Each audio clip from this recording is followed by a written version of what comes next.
Hello there and welcome to Innovators in Care.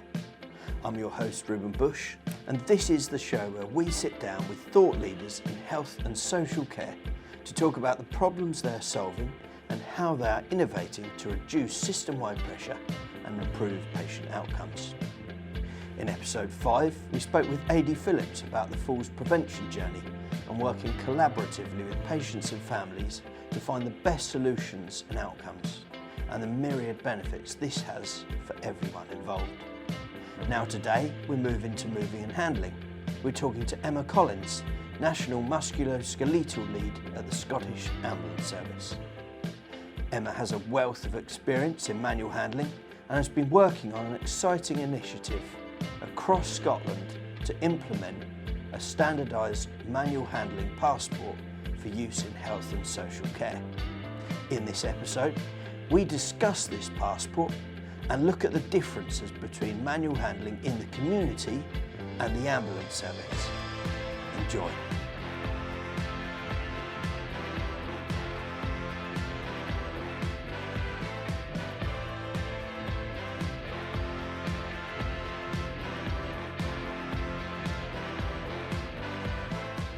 So, hello Emma, welcome to Innovators in Care. Hello, thank you. I think it'd be good to start, Emma, with if you could give us a bit of a sort of a run through of your background and the roles you've had and moving into your role now. Sure, yeah. So I'm a physiotherapist by trade. Started as a junior but quite quickly went into moving and handling. And then after that was in an acute hospital and community. But after a couple of years of that, I missed physio, so I went back to occupational health physio, but kept on moving and handling at the same time. And our board joined together, so we became Greater Glasgow and Clyde, which is one of the biggest health boards. So I worked in occupational health physio and moving and handling there for years, 10 years, and then went to lead the moving and handling team at the National Hospital, so the Golden Jubilee Hospital. Stayed there for 2.5 years, and then an opportunity came up to go to the council, so a really big council, which was a bit different for me, so that was nice to take that opportunity on. And I was there for 4 years while the world changed in that time. We did quite a lot of decision making and different things happened. And then just 8 months ago, I joined the Scottish Ambulance Service as Musculoskeletal Lead. So really a combination, I guess, of all the roles that I've done so far. So it's still occupational health physio in that you're doing return to work, functional assessment kind of things, but then also looking at moving and handling and how to reduce the risk for the staff. So yeah, it's good, and it's joining up obviously the hospital and the community side. So perfect place to bring it all together. Yes, okay. That's really interesting. And I think there's sort of, you've had experience in hospital care and community care and now the ambulance service. Now, I imagine there's probably quite a few differences in how manual handling is done in those three areas. Can you tell us a bit about that? Yes. So in the hospital, everything really is on wheels. We can move everything and it's our environment, and we can, obviously there's limitations, but you can choose where you want stuff to be, and you can quite quickly shout for help. So can you come over? We need an extra pair of hands.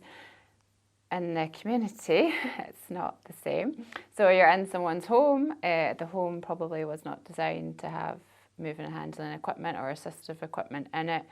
They maybe have things that are dear to them that they have kept for a number of years and don't wish to be moved or want to be moved in a very particular way. So you've got a lot of space limitations there and a lot of compromising as to deliver that care. You would quite often want to emulate really a more hospital type setting, but obviously it's that person's home, so you can't do that. So it's a little bit of compromise. And then when it comes to the ambulance service, there's the emergency on top of that. So where in community we would have gone in and did an assessment and said, yeah, okay, so getting you to the bathroom is going to be quite difficult.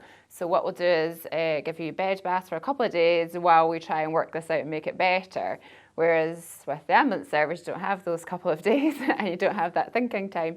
It's like you have to make your risk assessment there and then as to what is going to be the best way of moving that person. Only a small percentage of our work is truly, truly time critical, but you can't go away for a day and write up an assessment and come back to it. So it's definitely quite different to community care and very different control-wise to the hospital. And then we've got the outdoors to consider with ambulance as well. So we've got, especially in Scotland, we've got all of the mountains and moors and rivers and everything to deal with, and the public looking on to deal with. So there is a lot to think about when people are delivering care and how they move that person. Notice you've got your Scottish Manual Handling Forum shirt and lanyard on there. Can you tell us a bit about what the Scottish Manual Handling Forum is and what it does, how it came about?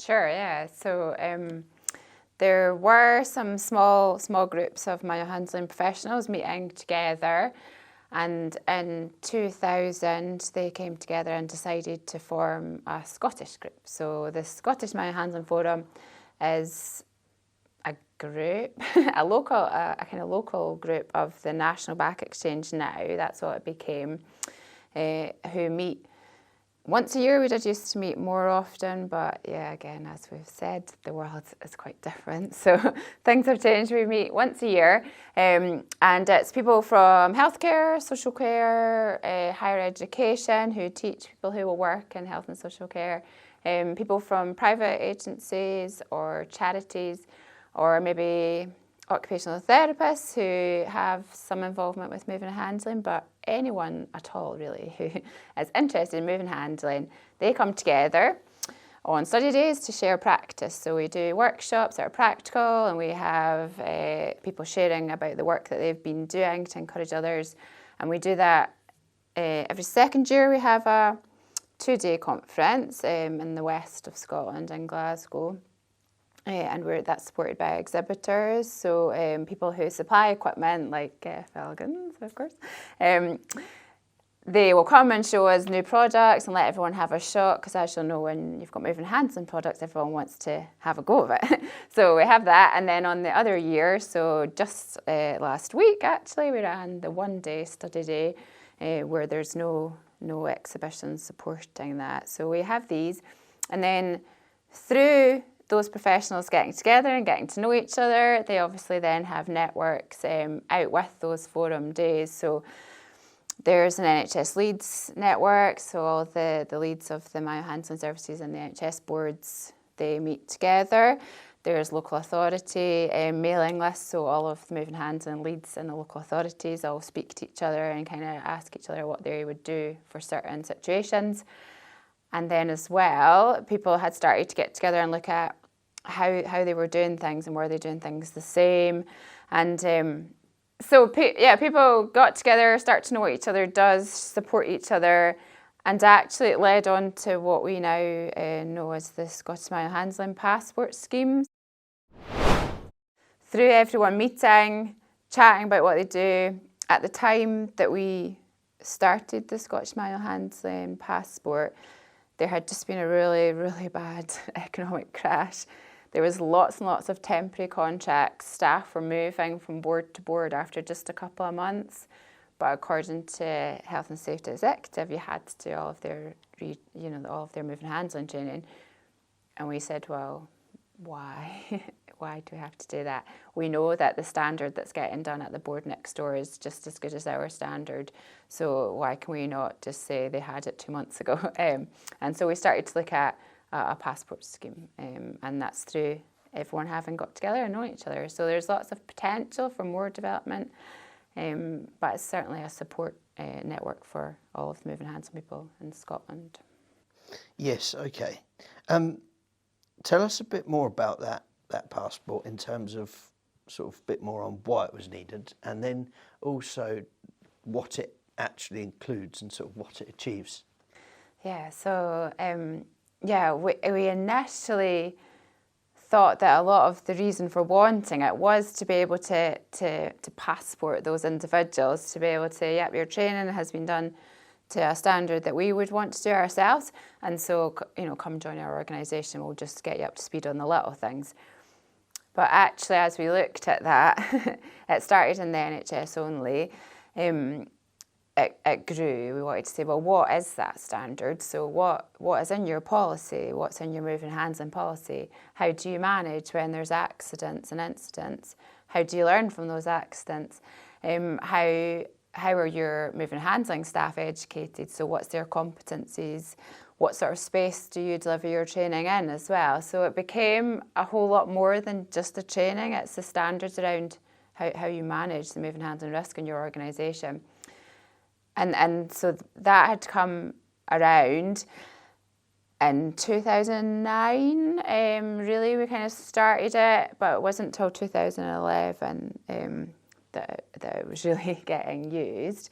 One of the really core things of the passport is competency. So until that point, really, it was quite standard for organisations to just do an update every couple of years or every year, and you would get a kind of reminder of things you already knew. But evidence showed that really people didn't change their practice by coming out of their work into a classroom and be reminded of what they already knew.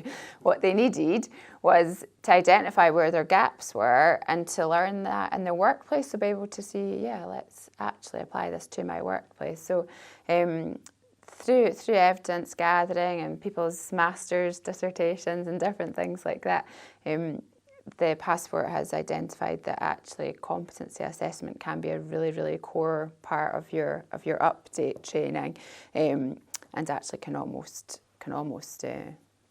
replace it really in some elements. And so that was the beginning of the passport. It's made up of different modules. So there's a theory module. So you have to learn about the law. You have to learn about how people could be injured and how they can start to look after themselves and look after the people they're caring for. And then there's practical modules. So there's inanimate load handling that you would push and pull and lift and carry, but apply that to your workplace. There's chair handling, so any sit to stand kind of manoeuvres from beds, from chairs. There is a bed module, so again, not necessarily a bed, it could be a trolley. In the ambulance service, it would be a trolley, or it could be a plinth, depends where you're from. And then equipment, so hoisting equipment. And it's developed a little bit more over the years, and we have added a children's module, so a small child handling, so children who are maybe attending nursery school or have just started primary one and can't move for themselves, how you might handle them. But it's the modular system that means you build that up to what you need. So if you work in an outpatient department, you would get your theory, your chairs. Chairs includes handling a fallen person. If I work in a older people's ward, I would have to have equipment and bed work as well as chairs and inanimate load. So you build it to what is relevant to that person. Yes, okay. And you're sort of working on adding some, well, you've sort of regularly adding modules, aren't you, and working on adding some more? Yeah, so where there's a need, so if people think that there's gaps really, and they would like to build something into that gap and standardise that across Scotland to be able to say, well, actually, this is what we would expect of people who came to our organisation, or this is what we would expect for when they leave for them to take with them. So looking at the learning outcomes of those modules. And there's a group at the moment who are looking at adding a bariatric handling module, so handling a plus-size person, what would be the learning outcomes that we would have? And then depending if there is truly some different learning outcomes there, then we would look to make a module. So it's a living document, yeah. It was last updated in 2014 to change the language to take it away from NHS use of patient into actually a person that we're handling, so that it can be seen to be relevant and applicable within social care as well. And we're reviewing it again at the moment to try and make sure the language reflects how we teach. Things have changed since 2020, and we teach in a different way, and we maybe are able to get to staff in a different way. And so we need to make sure that people can understand that the passport can be flexible to that too. So there's a review ongoing, and that might include more modules being added. Who knows, really? The future is up to who wants to get involved. Yeah. Yes. Yeah, okay. And when we spoke initially, you mentioned that sometimes people aren't too sure what it is and what it isn't. Could you, just in a couple of sentences maybe, tell us what it is and then what it isn't? Yeah, so sometimes we get asked, do I have to pay to be on the passport scheme? And it's not a licensed product. It's not you buying into some techniques of moving and handling and then being able to deliver those set techniques, and then so would everybody else across Scotland. It's really far away from that, actually. It's learning outcomes, the time that you might be expected to deliver that in, making sure you're doing practical things. So where you're teaching someone how to use a hoist, that needs to be done practically. So it's looking at the way you deliver that training, the time you deliver it, the skill set of the people delivering it, and then what you expect the person to know by the end. But actually you can have very, very different techniques within that. So it might not always carry over. The name passport is possibly misleading, actually. It might not passport into the next board. And that's really for you and your employer to decide, actually. That's not for us as an organisation to say how you should or shouldn't do it. You would look at what the person has learned in their last training and see how that applies to your workplace. So we're not going to tell you a way to do things. What it is, though, is being able to say, this is the standard that the Scottish Government expect. This is the standard that the local authority expects. This is the standard that HSE would expect. So it has been quoted on improvement notices and notices of contraventions that actually should be aiming to be towards the Scottish Manhandling Passport scheme. So it's not a mandatory scheme. It's not, we don't go through the registrations for it. You self-audit and say, this is what we are doing in our organisation, and anyone who chooses to accept the training from your organisation would speak to you about what you do. We as an organisation don't have anything to do with that, but we give you that platform to be able to say, this is the standard we're working to, and we want to shout about that. It's a good standard.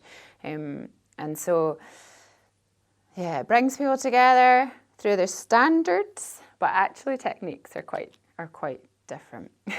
Yeah. Yes. Okay. And what are the benefits that you've seen and are seeing from having that equal standard across Scotland? Yeah, that's a good question, actually, because there's probably not as much benefits as you'd think. But, for myself particularly, so when I took on the service lead role at the National Hospital, what had been in place was not very, very robust. And I needed to look at trying to make a more robust system of managing the moving and handling risk there. And so it was basically like a how-to guide. Okay, so if you want to make a moving and handling service, this is what you have to do. It was ideal, absolutely ideal for someone in that situation. So you might run a small care agency and know that you're going to have to deliver moving and handling to your staff, but actually you're not too sure how the best way of doing that is. And so here's your how-to guide. Yeah, read about what you would need to have in place, how you might do that, how long it should take, what types of equipment you might need to use, and it's perfect for that. So it's been really, really beneficial in that sense, and really good at helping us to really question what are the basics. So what really can move between organisations, And is there a risk if you're doing that differently? Does that matter? You know, or actually is the core learning outcome the same? Can those people work together? So it does make us look more at what we're doing. And you know, it just gives us a bar to measure against, really. So it helps us all to be like, well, there's the bar. Are we hitting that? Are we going above? Because many of the organisations in Scotland are, because the passport's a minimum standard, a good minimum standard, but it's not a gold standard, which some people think. And so yeah, many go above and beyond, but many are still reaching for it. But it's really, really good to have that bar in place. So it does help to have those conversations, to have a starting point for you, and as we spoke about, to be able to look at, well, where's the gaps as well, so help us to develop on together. So it's it's probably not been beneficial in the passport way, maybe, that we might have thought it was, but it's been beneficial in the standards way, and being able to give us some templates to things to work with. You've got a starting point there, and being able to see what your neighbour does and question against the standards. So it's good for that. Yeah, okay, that's good. You mentioned when initially talking about the Scottish Manual Handling Forum about it being sort of a local group part of MBE, National Back Exchange. I understand you're now on the board there. Yeah. Tell us a bit about what MBE is and what you do on the board and sort of where MBE is heading. Yeah, okay.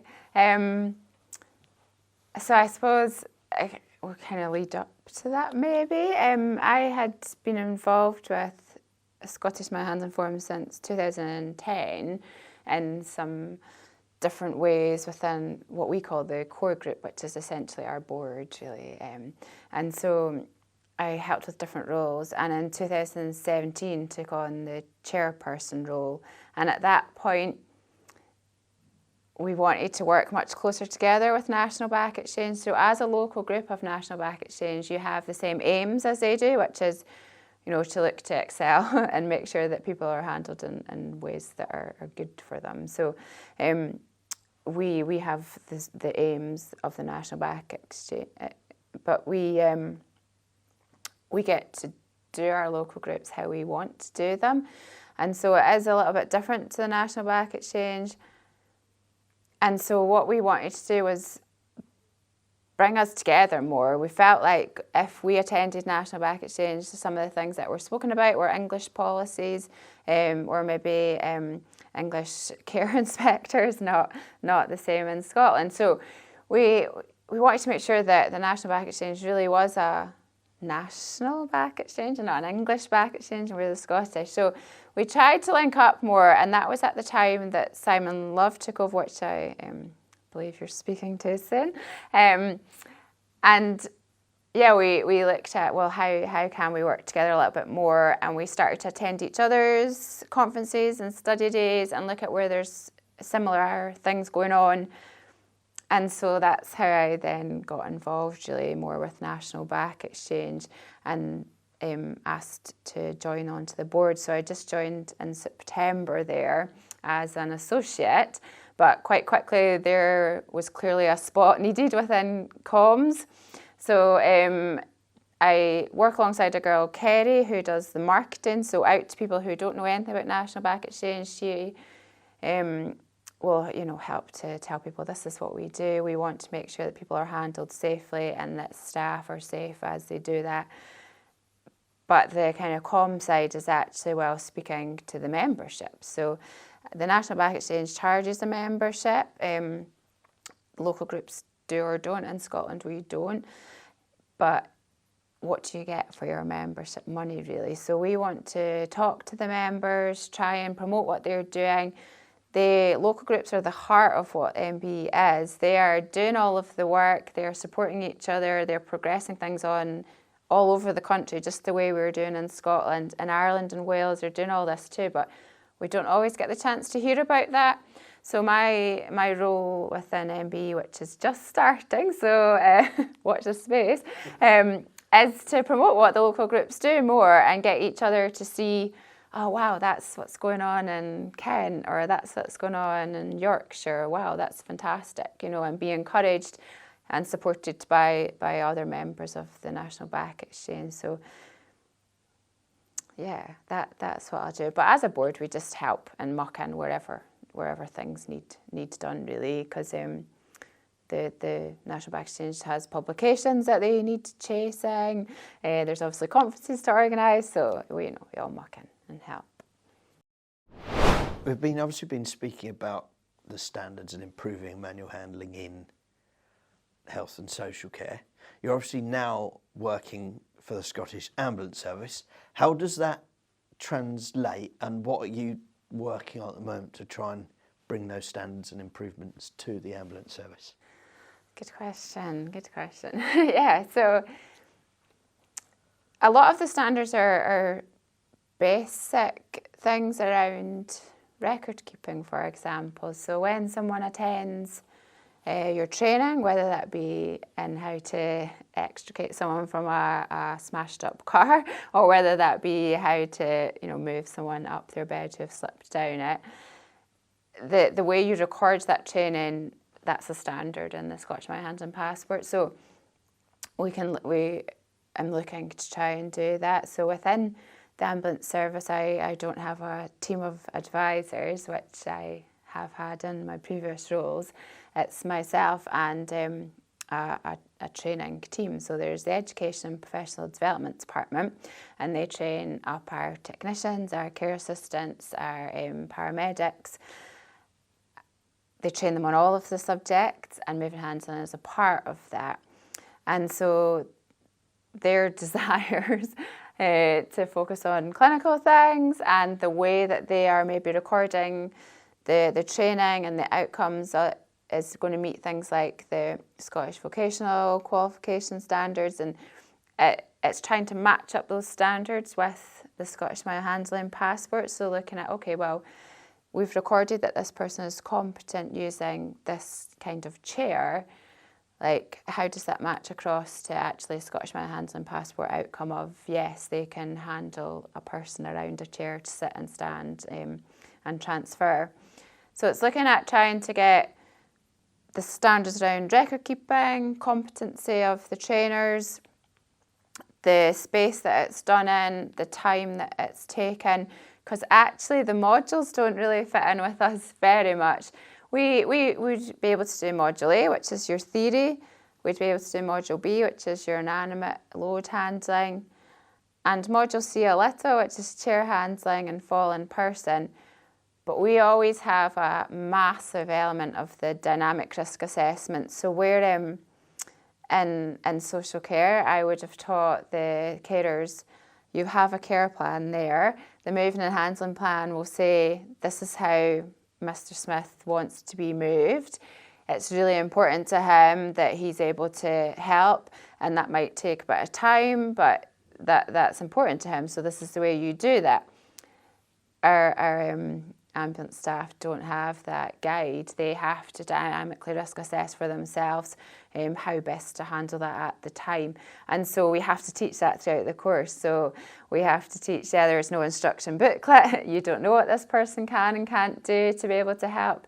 You have to assess that for yourself at the time. And it's always changing. So the nature of emergency medicine is that things will change very quickly for the better, hopefully, but not always for the better. And so, yeah, we have quite a different focus on risk assessment to what the passport modules would maybe give to other staff. However, the standards are what we want to try and aim towards, which actually at the moment it's not like that. And some of the challenges for us as well is looking at the students coming out of uni. So they are, going to a university who is delivering health subjects, and they'll get their manual handling training within that university for health and social care mixed subjects. But actually using an acute bed or using a recliner chair with someone within, social care and hospital settings is really, really different to our ambulance chairs. the comfort is not part of it at all. So there's different things for the students coming out of university. They're not necessarily equipped as well as other ones are too. So there's a little bit of work to do to look at how we deliver passport standard training, but actually quite different learning outcomes for a lot of the equipment, certainly, and the risk assessment. So. Yes, and I imagine it's not a quick process. No. The geography of Scotland, as you can imagine, is hard. So as with everything, it dilutes a little over time. So when someone tells someone how to do it, then they go back to their station and they and their colleagues do it, and it changes over time, you know. And that's happening over the islands, the highlands, the really populated areas, and then, you know, down in the borders and Dumfries and Galloway and things is pretty similar to the highlands really as well. So actually they all have a way they've developed of doing things that works for their environments, the kind of homes that they'll come across, what would be like standard pathways in that area. But actually, every time they develop that and make it suit them, it moves further and further away from being consistent. So yes, it's going to be a long time that we'll be working on this, I'm sure. And everything keeps on improving too. So once we think, oh, we've done quite well, there'll be something else, I'm sure, to get better at. So it will keep me busy for a few years. Yeah. Yes, okay. Now sort of changing tack a bit. What's the biggest impact, positive impact you think you've had on a service user's life? That's an interesting question for me. Really, in my moving and handling role, a lot of my job is to help the advisors in my team or to help the people that we train to be able to deliver things for the service users. So actually, I don't see a whole lot of service users myself. My team will see them. I sometimes get involved. So when I just joined the ambulance service there, as you might imagine, or I'm sure is the same in other trusts, our ambulance staff are not taught how to use a patient hoist. But we were getting a lady home, a plus-size lady who had trouble getting into her home. She didn't fit on the chairs that we had available at the time, and they didn't fit around the corners in her house. And we were working out how to get her into her house, and then we thought, well, we could get her in, but how do we get her into her bed? And so I was able to say, well, I actually know how to use a hoist, having worked in different places before. So that lady had tried to get home 3 times. We had booked in her discharge dates, and she'd been in the ambulance. She'd gone to get home and never made it through her front door. But we managed to get her home before Christmas there, and she was all wrapped up, so you could just only see her eyes, actually, because it was really icy. Had to take all the salt and everything. But we got her into her house, we got her in her bed, and back with her mum and dad for Christmas. But yeah, I think what I just really like to see people do things for themselves, like be able to do what they want to do. So a lady I helped to get home, she was really stark actually, because she was my own age. So I see myself as relatively young. But there was a lady, and again, she was a plus-size lady who lived alone, was really wanting to be getting out of hospital. But the hospital thought that she needed a care package of 4 carers, which we were not going to be able to fill a care package of that size. And so she was staying in the hospital. But we went out to see her to look at the way she was being handled, what equipment she was being handled with, and we were able to reduce the number of carers that looked after her.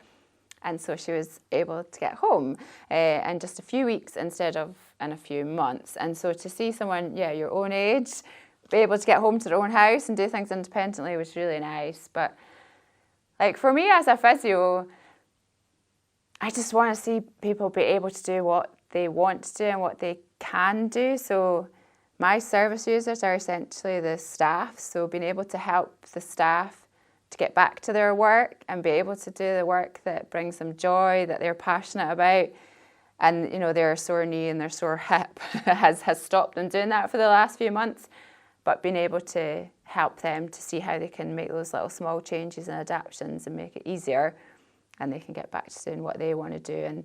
And so, yeah, I'm quite distanced from the service user a lot of the time, but hopefully I'm making a positive impact. Yeah. Excellent. No, that's very good. Okay, so last question now, Emma. Okay. Looking a bit further ahead, sort of 3 or 5 years, what do you think the ambulance service and then moving and handling within the ambulance service should be focusing on? What do you think are like the priorities for change and improvement? Another good question, thank you. Yeah, so there's a lot of potential, and a lot of it has already started actually, but we want to work more on joining things together. So it's really difficult in terms of IT actually, and being able to share notes and everyone's time and resources to get together. But if we could join things up so the patient journey is a lot smoother, that would be incredible. So when there's a scheduled care appointment, we get very, very limited information about that person's entry into their garden, into their home. But probably social care already have a very detailed assessment of that. If we could speak to each other and be able to collaborate, then that'd be a whole lot more smooth journey for the person. We could plan better what equipment to take. We could plan better how much crew to send to that job. And then it would be a successful discharge straight away. It's the same when someone's coming out of hospital. The hospital staff, they're getting together and working out what equipment maybe needs to be ordered and how they're going to plan the discharge for that person. Maybe in social care, they're planning the care package and collaborating with the hospital as to, okay, how many people. And then we're separately planning, right, how are we going to transport this person to get home? But if we were having these conversations together routinely, right now they happen with the complex patients and the people who maybe like that lady I had used as an example, who have tried to get home and failed. That's when we then get together, but we want to be having those conversations for everyone. That needs to be standard practice so that it's a smooth journey for these people. That would definitely be really good to see, and to see much more use of our community volunteers. So we have a huge team of community volunteers who are really, really skilled up with looking after people, and they come from all sorts of different backgrounds, and we could help to empower them. So some of our community, their first response, they also help with falls. So not everyone does that, but some do. We could look to move that out a bit more. There's a whole lot of resilience out there in the community if we just tapped into it that little bit better. So there's lots of big things like that we can improve on over the next 3 to 5 years. But for me, interestingly, joining the ambulance service from, as we spoke about, areas where the moving and handling can be a bit more controlled and you have a little bit more planning time and you're able to step back and look at the way something's done and choose a different way. It's been interesting to see how the ambulance service manage some of their handling.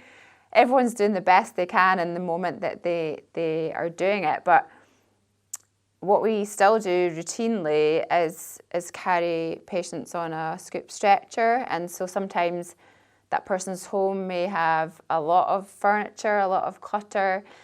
It could just be a older, narrower staircase, narrow halls. Depending on the size of the person, we might have a few crews around helping. So there could be 4 people trying to get around a scoop stretcher in a very narrow hallway, very narrow stairs. And so we're carrying these people at waist height, higher, lower, depending on the environment. But in schools and care homes, we would floor transfer someone. It's